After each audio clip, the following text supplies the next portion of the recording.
This podcast is sponsored by nobody. Hey dudes, welcome to Splat from the Past, the only 80s themed horror and sci-fi show where things could get totally radical. Now today I will be welcoming back the hilarious, the gorgeous, the sexy Pleasant Gehman. She has a new memoir out, Rock and Roll Witch, a memoir of sex magic, drugs, and rock and roll. Pleasant was on back in December. She is just so friggin' funny and has great stories. It's going to be great to have her back. I'm going to talk to her about the memoir, talk about her podcast, The Devil's Music, and anything else that comes to mind in the moment.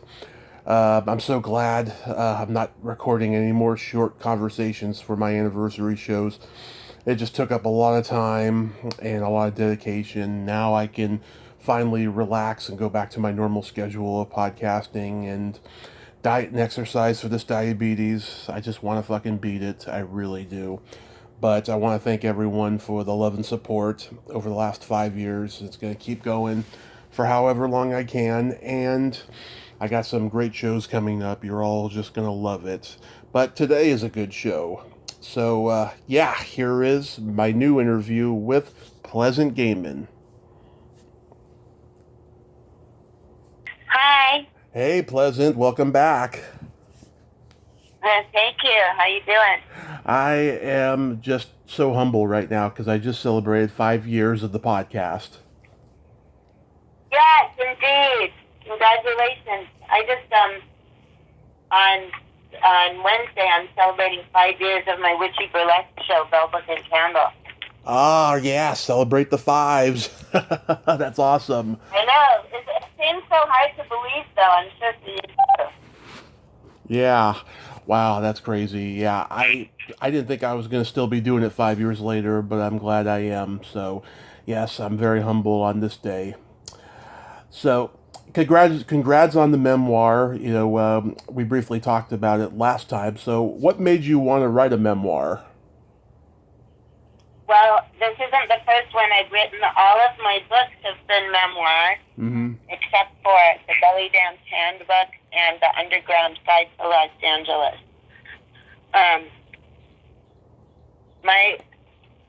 Whenever I was writing about things for newspapers and magazines when I was a journalist, which went on for years and years, starting from like the age of 16 onwards. Yeah. Real life stories. Well, I love fantasy, I love reading novels and stuff, but real life stories were always so much more interesting to me, and especially finding out like the backstories of the people that I was writing about, or the organizations that I was writing about. Like when I used to do a lot of journalism, I would do sort of what's now called immersive journalism. So that's kind of what George Plimpton was doing, like in the late 60s and the 70s. I would write about people that were porn stars or circus performers or teenage runaways living on the streets, or any number of things like that. But I would spend 2 weeks to 2 months with them, 24/7. And see everything that was going on in their communities, how they interacted with each other, what their jobs were, how they decided they wanted to do it, and just hang out with them. And just like I'd be backstage with magicians at the Magic Castle, or hanging around looking through dumpsters with a teenage runaway. And in those days in LA, this was so long ago, Los Angeles wasn't like what it is now, which is pretty much the homeless capital of the United States. Yeah. It wasn't, this was a different time. There was no social media, so you couldn't get a peek into people's lives. And I always thought that was so fascinating. So that's why my books have been memoir, because my life, even though I think it's normal to me, is really, I've discovered this. I was a little bit late to the party, but I discovered that people think it's like really extraordinary. And when I look back on it now, I think it is. I mean, I'll post a picture of me with someone from the Go-Go's or the Gun Club or something, and they'll be like, "Oh, cool, you met that person?" And And I don't want to sound like a jerk and say, well, like they were my roommate for 4 years, or we did lots of drugs together, or we used to tour together in our band, in crappy beat up bands, other things, like I just decided to start a dance career when I was 30 with no training, because I'd always wanted to be a dancer since I was a little child, and I was rejected from baby ballet school because I had flat feet. I mean, just stuff like that. I've just done wild things. Yeah. But rock and roll witch. Yeah. All my wildest. Oh, go ahead. What were you going to say? Yes. Do you generally write fast, or do you take your time?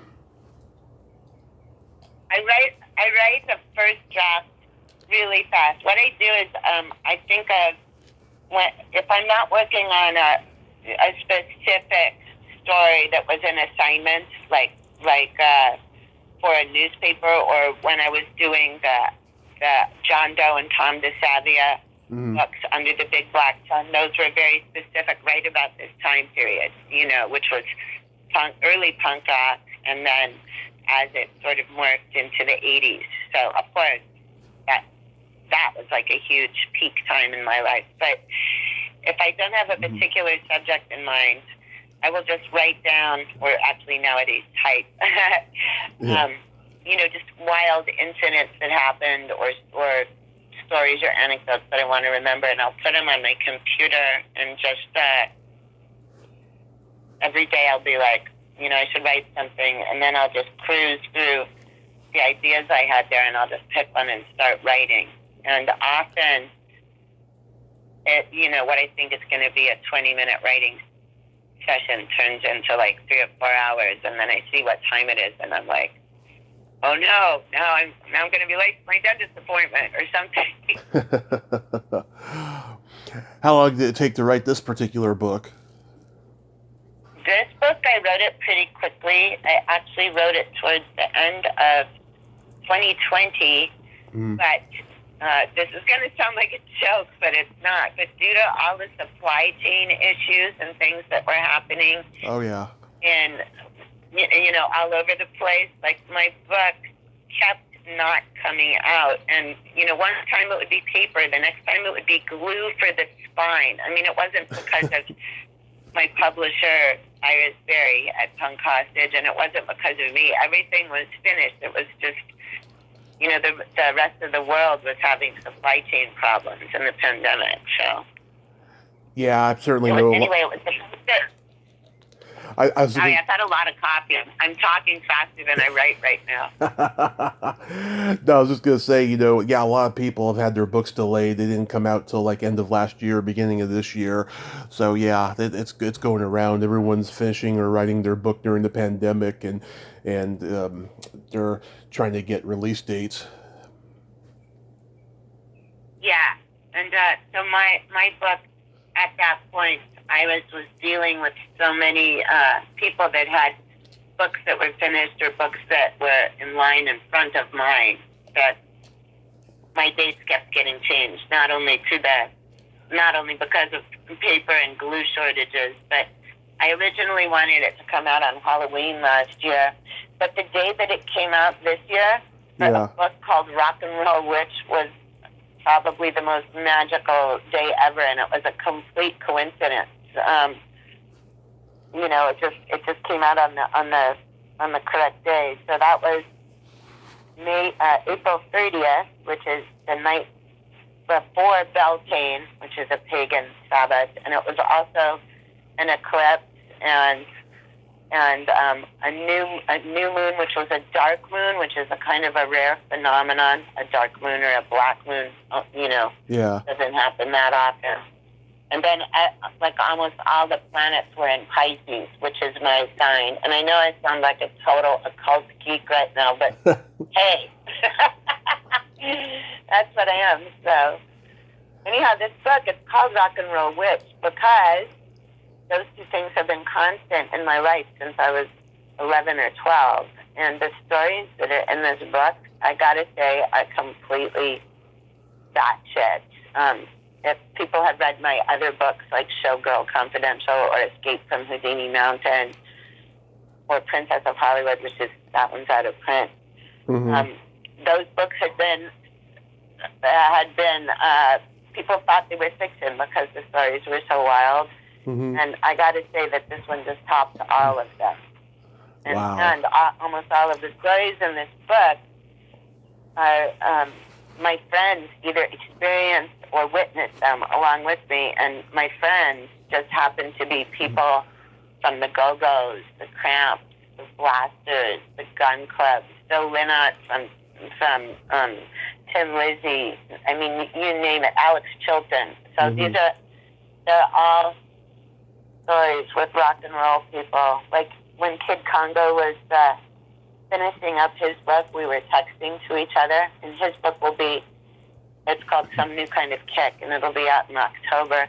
Nice. We were texting to each other, and he said, "You are just all over my book," and I was like, "Dude, you are in so many stories of this book. I feel like you should get a co-authoring credit." Yeah. Yeah, both of my parents are Pisces, as a matter of fact. Oh, awesome. What sign are you? I'm a Gemini. Oh, that's my moon sign. Yeah. My birthday is June 6th. I have two schizophrenic signs, Pisces and Gemini. They're both all about duality. Yeah. Yeah, my mom, she's February 21st, my dad's March 4th, and I'm June 6th. Oh, June 6th. That was my mom's birthday. Oh, yeah, we're born on D-Day. Yeah. Yeah, so the Cramps, oh my God, when I was growing up, they used to do Halloween shows at the Warfield in San Francisco. I never, unfortunately... Oh, I went to one of them. Yeah. Oh, you got a story? Go ahead. Well, my boyfriend and I were on so much ecstasy that it was, we could barely talk. Yeah. The Cramps, I've probably seen the Cramps more than any other band, I have to say. Even the bands that I've seen the most have been two LA bands, the Go-Go's and X, because they're all their friends. Yeah. And then the Cramps and Blondie, who I used to be very close to, and to both bands. And then Kid Congo and I would go bi-coastal and sort of alternate between living on the Bowery in New York and living at our place, Disgraceland in Hollywood.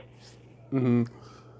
So, yeah, so anyway, that Cramps, the one that I went to at the Warfield that is wilder than the other ones was, we were on so much ecstasy and there was so many people at the concert, and Lux was like climbing along the catwalk, and I mean, it was just ludicrous. And when we went outside, we weren't expecting San Francisco traffic, because in those days, LA did not have the same kind of traffic that it does now. It was a lot more open and fluid as far as the streets went. Yeah. San Francisco was crammed, and there was people honking, and there was cabs pulling up because there was no rideshare services, and it was just mayhem in the streets. And then there was like some car that was like, I think it was a Mercedes-Benz. It was some like really high-end car. And I just beat it in on it. The driver looked like a nice person, and I just sort of wandered over to him and almost like fell into the window of the car and said, "Hey, will you give us a ride to the Hotel Utah?" And he looked like a conservative person, and we were obviously high out of our minds and dressed all kind of crazy punk rocky. And he said, "Sure, hop on in." He took us there.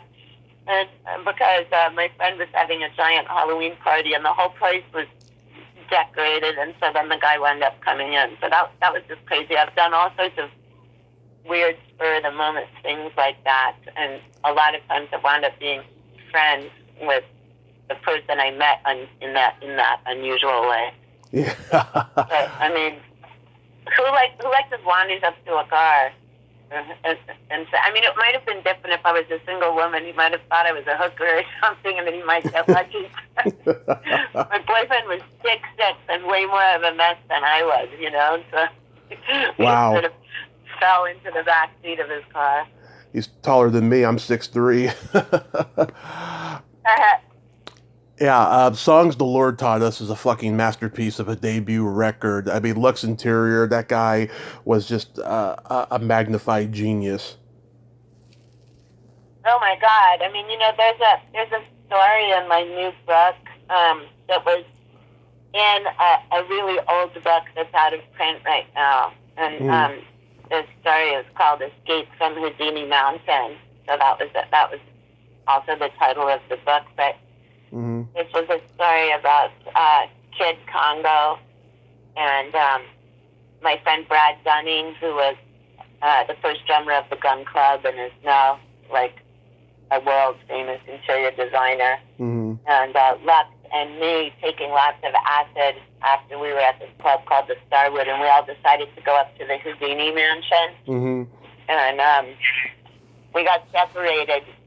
Lux and I got separated from Kid and Brad, and because we heard this music playing, and so we hiked up this hill to the guest house, and the guest house was sort of built into the hillside, and it was across the street from the actual Houdini Mansion. So we heard the music, and we were trying to figure out where it was coming from, and we knew it was coming from this house. And Lux said, "If you stand on my shoulders, I'll stand up, and then you can look in the window." And so, even though we were out of our minds on LSD, and it was pitch dark, and we were on a steep hillside, Laurel Canyon, I thought that was a good idea. So he stooped down, and I climbed onto his shoulders, and he was holding my arms, and I was holding onto his wrist as he stood up.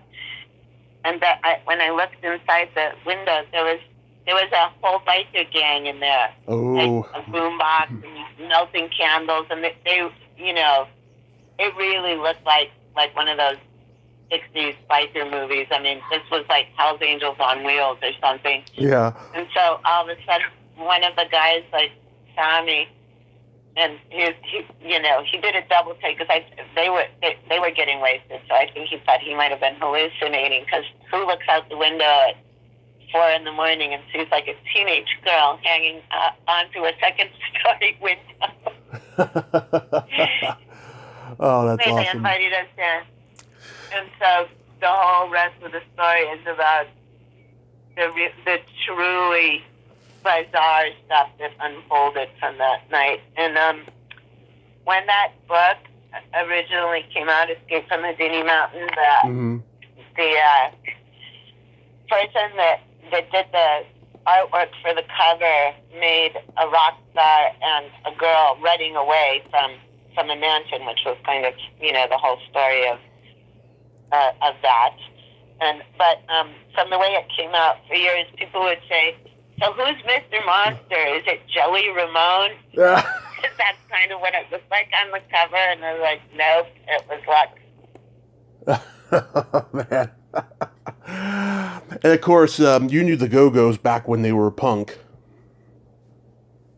Oh yeah, of course, and even before they were the Go-Go's, I knew Belinda and Jane before the band started, and same with Lorna Doom, who was Belinda's best friend. Yeah. Before Lorna was in the Jones. But there's a lot of the Go-Go's in this book too. There's one story called Spirit Communication, a Go-Go, with Belinda and I, and then there's a lot of stories from my punk house, Disgraceland, because that place was insanely haunted. And so, Kid was my roommate for ages, and Belinda was my roommate for ages, and so there's a lot of stories. And Lux and Ivy used to come over, so there's stories around that. There's another wild story called Bad Juju that involves a cross-country train trip to New Orleans and Memphis. That I worked 3 jobs every day to take with my friend Anna Statman. And, we took a train across the country, and we actually, the night before, the Cramps had just had a record release party, and because the single was going to be Garbage Man, at the whiskey, the record company sent them a giant garbage can full of like bum wine, like Mad Dog 2020 and Night Train and stuff like that, and nobody touched it. So Anna and I just took the trash bag of the wine out of the garbage can, and then we packed it into a suitcase and took it on the train trip with us. Mm-hmm. And so when we got to New Orleans, we were going crazy, and I couldn't believe that Spanish moss was a real thing. So I grabbed a bunch of it because I couldn't afford to get souvenirs for people.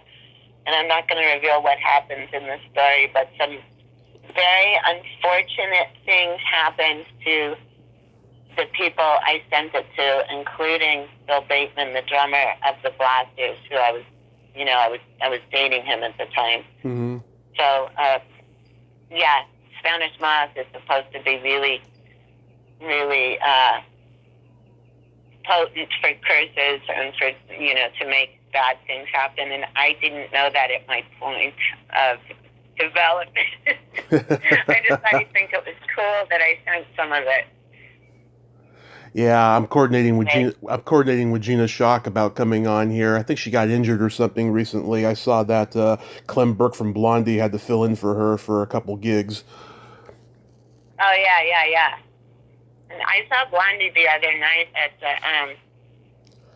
at the Cool World Festival, and they were awesome. Awesome, yeah. I love Blondie. I mean, I saw everybody that you could see. The way that festival was planned was really good because you didn't have to miss anyone, Yeah. I see. Sometimes in the olden days when everyone used to go to festivals a lot, you'd have to decide between two bands because they'd be playing concurrently on the same stages, but they paced this festival really well. Yeah, and also, too, in those days, you'd have a couple of really weird lineups. Like John Cougar Mellencamp used to open for Kiss. Oh, yeah. Or when we saw him at the Whiskey, we all went, and this was before he was John Cougar Mellencamp. He was just Johnny Cougar. Yeah. And in those days, there'd be wild bills that people couldn't understand today, like the Motels or Berlin opening for Van Halen, and people now would be like, "What? That doesn't make sense." But back in the day, it made sense because it was just all bands playing together that weren't mainstream top 40 radio, which in those days just sucked. And I got to say, kind of still now anytime I think a band or a music sucks, I have to question myself and say, is this because I'm old or do they just suck? So I'll ask someone that's 20 or 23 or something. They'll say, this blah, blah, blah. Is this a horrible band? And they'll be, oh yeah, they stink. I'll be good. At least I'm not the uninformed old lady. Exactly. I see you also got Dana Gould gave you a review blurb. How long have you known him for? We've had a lot of mutual friends, and we met right before the pandemic. We met in 2019 at a book reading for More Fun in the New World, and the John Doe and Tom DeSavia, their second book with all the punk people. So I had chapters in both of the books, and I was doing a reading with John and Tom and Charlotte Cassie and Tony Hawk, and I might be leaving somebody out, but we were all backstage. And I knew I sort of recognized Dana Gould, but I wasn't really sure who he was. I knew what his face looked like, but we started talking, and he was so hilarious, and then I found out he was Dana Gould. And then the next day after that, he asked me if I wanted to come and do his podcast. And in those days, it was just, going to the house. Yeah. You could do that then. It wasn't all on Zoom like how it is, or being remotely recorded. So I went up to his house, and we found out that we had Vampira in common. Not Elvira, but Vampira. That's just right. horror show host. Yeah. Because I didn't realize this at the time, but he had been taking care of her. Yeah. And was really like working with her estate, after she passed. Yep. But I had been friends with her since the 70s when Tomato from the Screamers told me I should go to this little coffee shop because it was, Tomato from the Screamers was always up on anything that was good, bars, clubs, coffee shops. Tomato took me to my first bar when I was underage. So Tomato and I had lunch at this little coffee shop near my house that's no longer there. Mm-hmm. And there was this really nice lady that was always there whenever I'd pop in for coffee or for breakfast.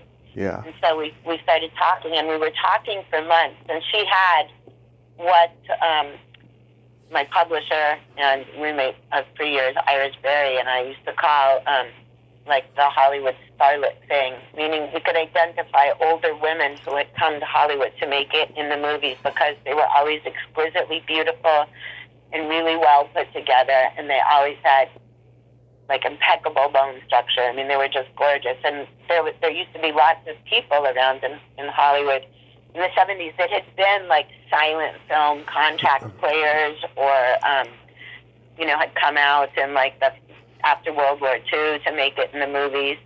And so these women were everywhere, and they were all just incredible. I can't even, like they would still dress from their era in most cases. You'd see a lady on the bus that was wearing like a little 50s pillbox hat and a perfect Chanel 50s suit, and she'd have her bus change and a little see-through coin purse, but she looked like, other than that, she looked like as hot as she would have in the late 40s.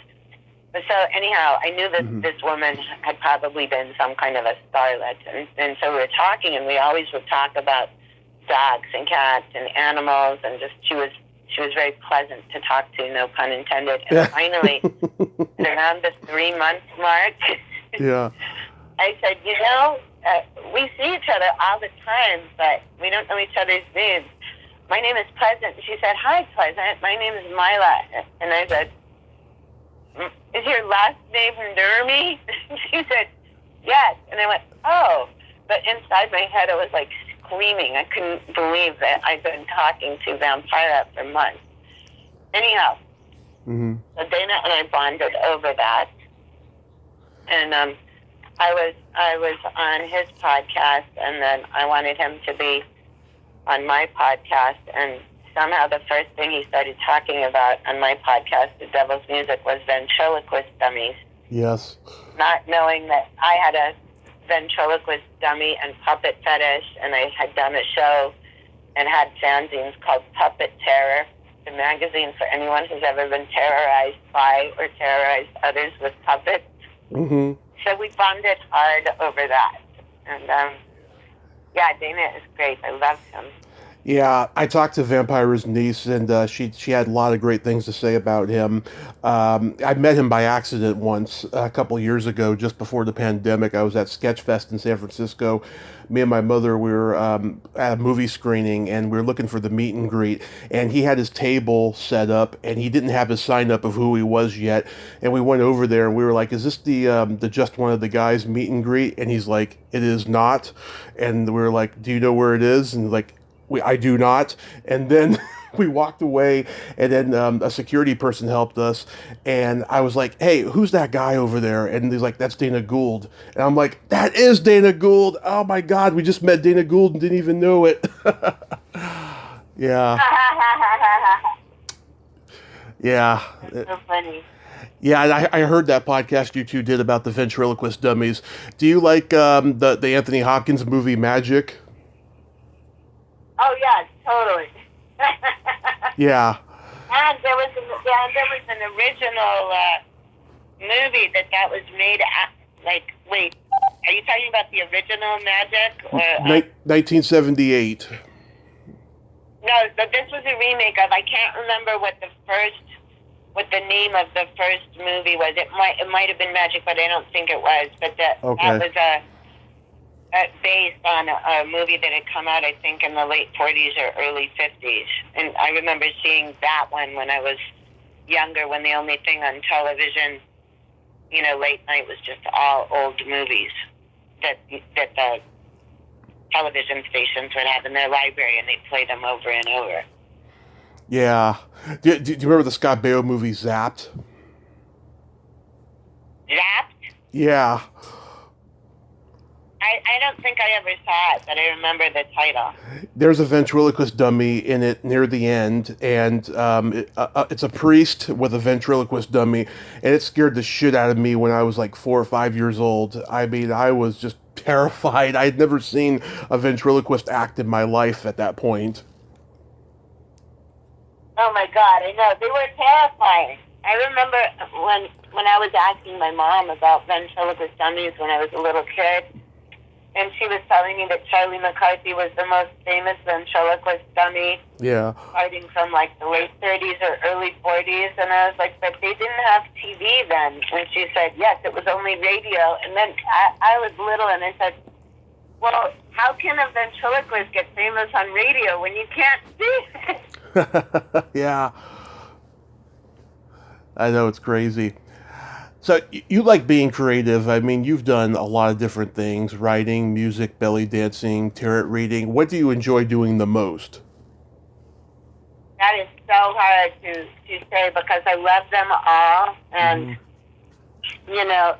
anything that I've done, from my band to my show now, the Occult Burlesque show, Bell, Book, and Candle, and all of this came from dreams that I had. And I know I'm going to sound really sappy here, but I would have a dream and it'd be like, I have to do this. That's how my band started. I saw an absolute vision of what it sounded like, what we looked like, and touring on the road. And then I just started the band. And then same with belly dancing. I was 30 when I started belly dancing. And like I told you before, I always wanted to be a dancer. But when I was little, those dreams were sort of shattered because of this tiny little ballet school. The teacher said that I had flat feet and I would never be a dancer. She said it right in front of me. So I went home and cried. Oh. But so I just, when I started, I had this belly dancer that I had met in the bathroom at a Fishbone show in Hollywood. I got her number, and this was in landline days, and I told her I wanted to take belly dance lessons, and we could use my band's rehearsal place. And then I called up every girl I knew and said, yeah, we're going to have belly dancing lessons on Saturday mornings where the sirens were heard. And so I wound up being the only person that stuck with it. And I never thought I would be touring all over the world for belly dance as a teacher and a performer, Yeah. So everything that I have done, it's been like a twist in fate, but it's also because I followed the lead. I don't know. I was just like, I have to do this. And I think that's also why I was so much attracted to doing the immersion journalism, because I thought I'll never be a circus performer or a porn star, but I want to see what the life is like, So yeah. These people would let me hang out with them, and they were all great. Do for any wild thing that I wanted to do, pretty much just started happening, and I realized how fortunate I am that they all became successful. And I haven't had a straight job since 1983. I've not had any kind of a regular job, and managed to make a living from it. And then even switching gears or doing two completely disparate things concurrently was never a problem for me. I don't know how I crammed it all in. And, that's one of the aspects when people look at my life and think it's completely abnormal. I have to agree with them, but it's all normal to me. It was all things that I was interested in and started doing for fun, and then started making a living at it, which still blows my mind. Yeah, like me, you're a nonconformist, and you have proven time and time again that the impossible is possible. Yeah, I never thought of it that way, but that's exactly true. Exactly. You know, I've seen all these pictures of you from over the years. When did you start going with the long hair and bangs? Because I really like it. Oh, thank you. That's I've been doing that since the 70s. Mm-hmm. You know, that's been since the 70s. Except now, I've been growing my bangs out, and I have like I have, depending on who you talk to, a Lily Munster streak or a Bride of Frankenstein streak in my hair, because it was, you know, I'm fucking 63, so I was getting gray hair, and my hair used to be black, and now it's been out of a box black for ages. But I was just like, wow, this hair is not even gray; it's so white. I'm gonna go for the streak thing I've always wanted, and so it's out in full force now, and I really like it. And it's so funny, like walking down the street or in a supermarket, all these people will come up to me and just love my hair. I kind of miss my bangs. I love it, but I really always wanted to have a Bride of Frankenstein streak my entire life, and now I got it. So I'm rolling with it. Nice. Yeah, because I see some pictures where you got like an 80s perm or a curly fro or something. No, yeah. I never had a perm. My hair is curly. Okay, maybe... my hair is curly. Yeah, I'm thinking of the wrong terminology then. Oh, it was probably crimped hair, with just where it was standing straight up with a lot of Aquanet. Mm-hmm. Yeah, Aquanet made a lot of money back then. Oh no, my Aquanet is used as responsible for like a 20 square mile hole in the ozone layer. just from Aquanet in the 80s. Yeah. So going back to your podcast, The Devil's Music, you know, I'm so enjoying listening to it. Is there anybody on your bucket list that you hope to have on? Oh my God, there's so many. I don't even know where to start. Like, I do the podcast sort of the same way that I do my writing. I just have a list of people that I want to talk to, and then I'll just like say, hey, are you available for a podcast? And so most of the people on there are my friends, but some of them, like Dana, were not friends, but then turned into friends. Yeah. My next podcast coming up, I just sent it all in, is the world famous drag queen Jackie Beat. Nice. There's a lot. I'd love to have Dave Damian on the podcast, but I haven't even asked him yet because I'm still rolling through so many people. And yeah, like a lot of English punk people I'd like to get on the podcast, because I've had a couple, but it's been mostly, I think, American people. And so the podcast, The Devil's Music, just for anyone who's listening, it's about occult and rock and roll, but it also just explores people's like wild and insane lives. And there's a lot of like paranormal and supernatural stuff we talk about in every episode. And then, you know, and the ones that have been happening more lately is always finding out how people spent their pandemics. Like, you know, because people who are creative are gonna create. So many people have either albums they recorded or books out or a film they made during the pandemic. So yeah, it's always fun to hear. Have you asked Miss Pamela to be on yet? Oh, me and her we've been going back and forth. I've been on her podcast. Yep. Pamela and I have done other things, but she's let's put it this way. I'm a techno side, but I'm really good at tech compared to her. Yeah. So when she does a podcast, she's on the same podcast network as I am, Pantheon Podcast, but we have to coordinate not just our schedules, but also the schedule of our producer, Jerry, and he does so many podcasts that it's been hard to schedule her, but she'll be up there at some point, because when we get rolling, like when I was on her podcast, or when we were ostensibly supposed to be teaching, we were supposed to be teaching a memoir workshop for this place in LA called the Frogtown Arts Project. Yeah. And what was supposed to be a memoir class, just because so many people were asking questions, it just turned into Pamela and I telling insane groupie stories. Yeah. For like an hour and a half or 2 hours.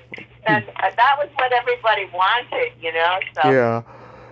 She just posted a video on her YouTube channel where she's showing off her tattoos, and she had me crack it up. She was like, "Look, Jesus is on my titty." I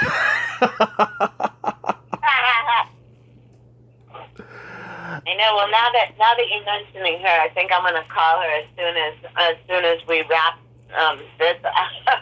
Yeah. Because she's got to be on. She's got the wildest. Okay, so when I was just telling you about that escape from Houdini Mountain story, Yeah. Every time I drove up Laurel Canyon, Mm-hmm. no traipsing around the Houdini Mansion or anything, I'd always remember that Miss Pamela lived up there, you know, when she was Frank Zappa's babysitter. Yeah. I just had... His kid's babysitter, not Frank Zappa's babysitter. Yeah, Moon's babysitter. Yeah. I just had Adele Bertay on. She is so wonderful and so congenial. It's like we were in the same room talking. I enjoyed talking to her after I heard you two talking about transgender balls. Yeah, we've been friends since the 70s. I love it though. Yeah. When Kid Congo and I used to we'd go bi-coastal on Greyhound buses to New York and live at the Mumps Loft on the Bowery, which was like 5 blocks away from CBGB's and like 15 blocks away from Max's Kansas City. That's how I know Adele from those days when she was in the Contortions. Yeah. Contortions. Yeah, we talked about them. So there's a secret silly game that I like to play with my guests, Pleasant. I wanted to play this with you last time, but we ran out of time. This is a series of silly slumber party questions, no win or lose, just pure fun.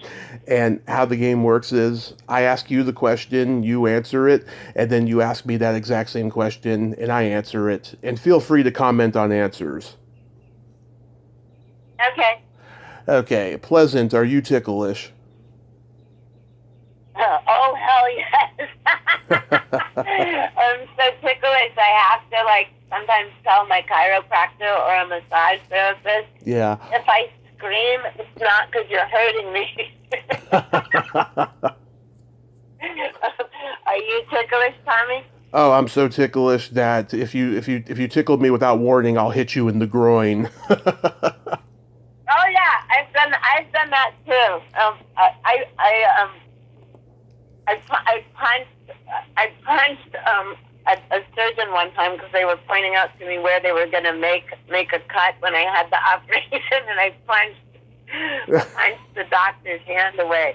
Yeah. Oh man. What's your favorite part of the body? I was screaming. I was like, sorry. What's your favorite part of the body? It could be anything, man, woman, anything. For ticklishness or for like sucking? No.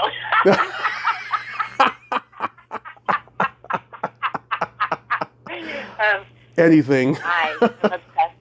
I'm obsessed with people's eyes.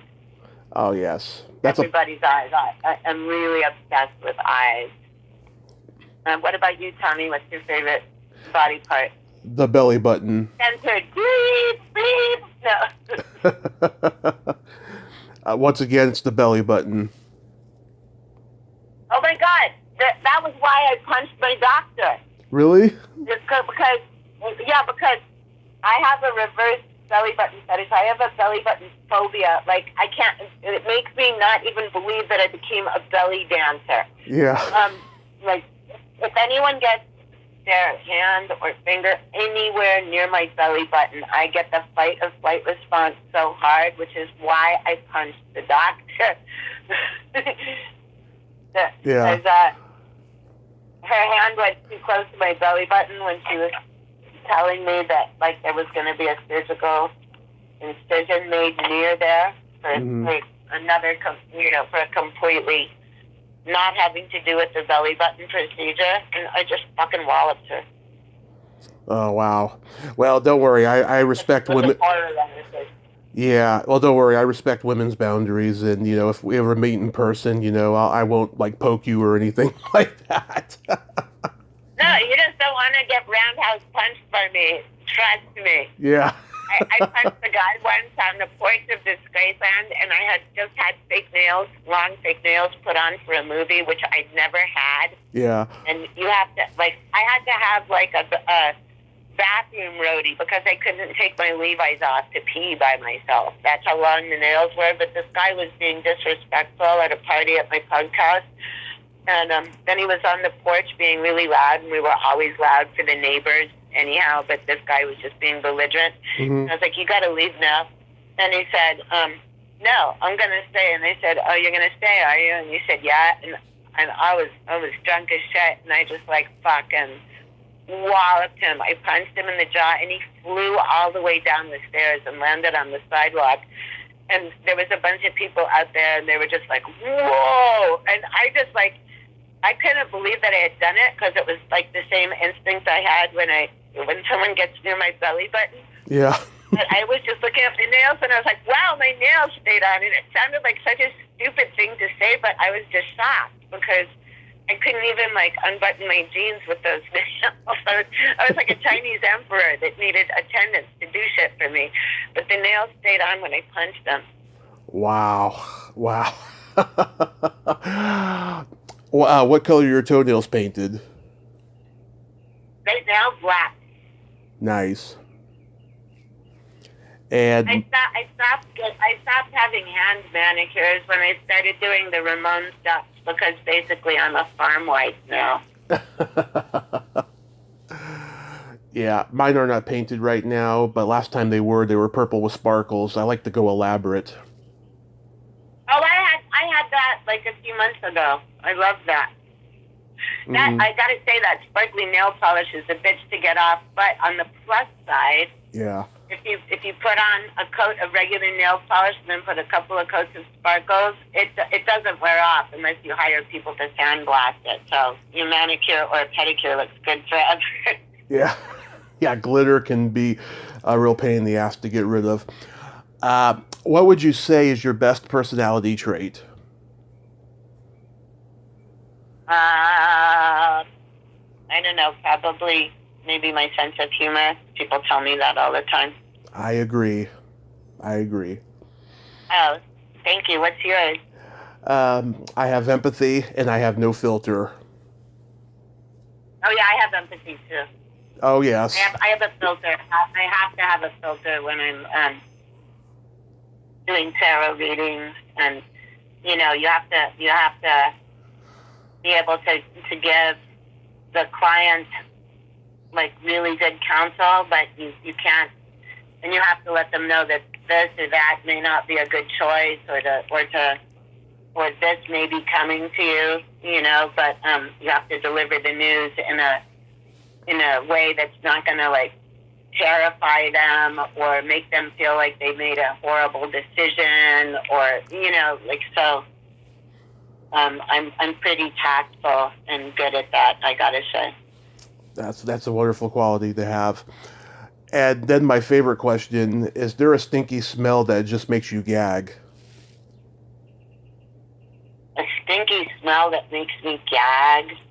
I think I can't think of something like that. I mean, I deal with a lot of animal poo, and at home, or when I'm feeding rescue cats, or feeding the ducks for Ramon's ducks, that kind of thing.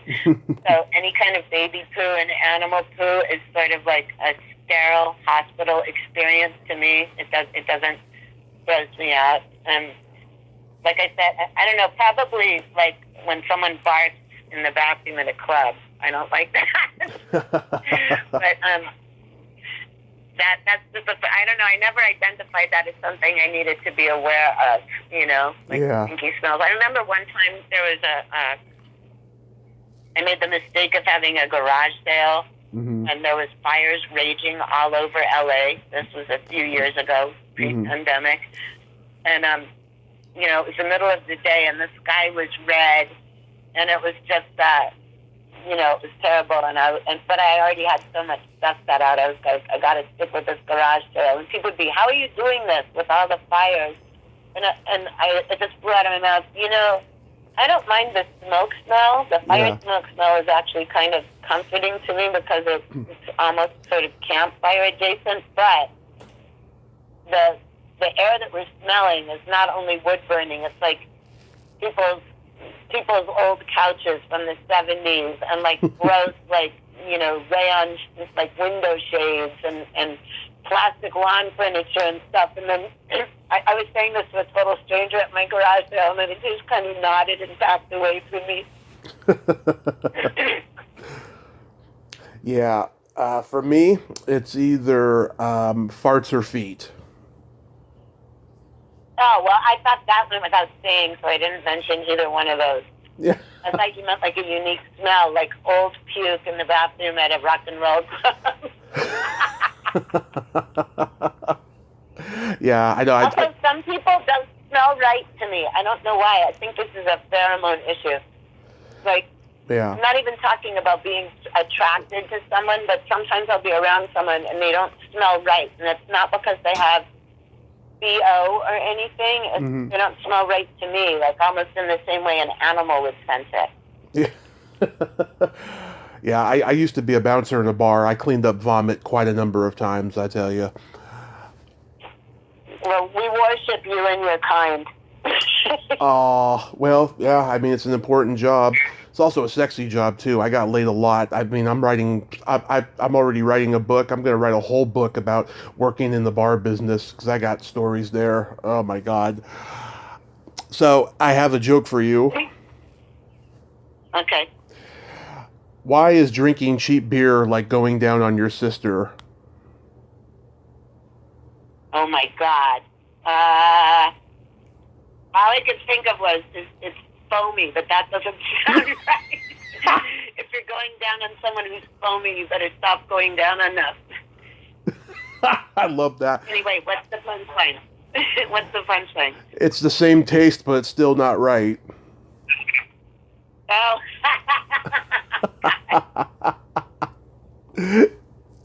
But I love that foamy. I got two punchlines now.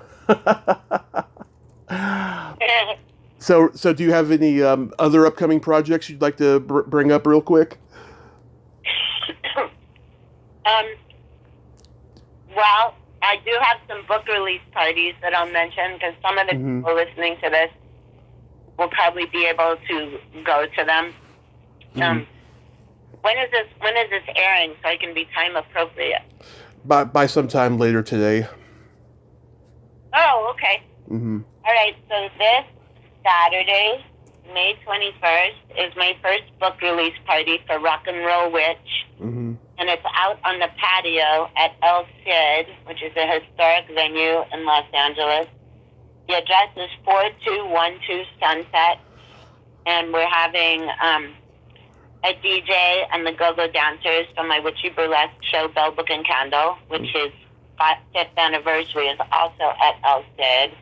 And that's this Wednesday, the 18th. So I'm basically spending the week at El Cid. But the book release party is absolutely free. I'm going to be reading from and signing Rock and Roll Witch. And it's outside so people can feel, safer. And it's just going to be a really fun, crazy afternoon. And the next book release parties after that are Tuesday, June 7th at the Shangri-La Hotel in Santa Monica up on the rooftop terrace. And that's going to be a reading and a book signing with a beautiful view of the ocean under the stars near the beach. And after that, I've got one on Sunday, the 12th of June at the Green Man Store, which is the occult shop that I do a lot of my tarot readings through, and I also teach classes on tarot and magic. Nice. So yeah, those are the book release things. And if anyone wants to come to Bell Book and Candle this Wednesday, the 18th, it's our 5th anniversary show, so we're blowing it out. That's also at El Cid, 4212 Sunset. And Rock and Roll Witch is available on Amazon and your website? Yes, and also punkhostagepress.com.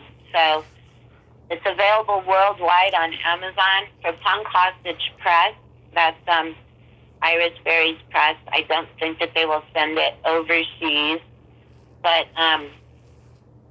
you can, it's better to support small businesses. So if you can get it on Punk Hostage Press, that would be good. If you order it through my website, I will sign it for you and kiss it for you. And if you get it on Amazon, there's not going to be my DNA or signature on it. Gee, I was going to get a copy for my birthday. I was hoping there would be.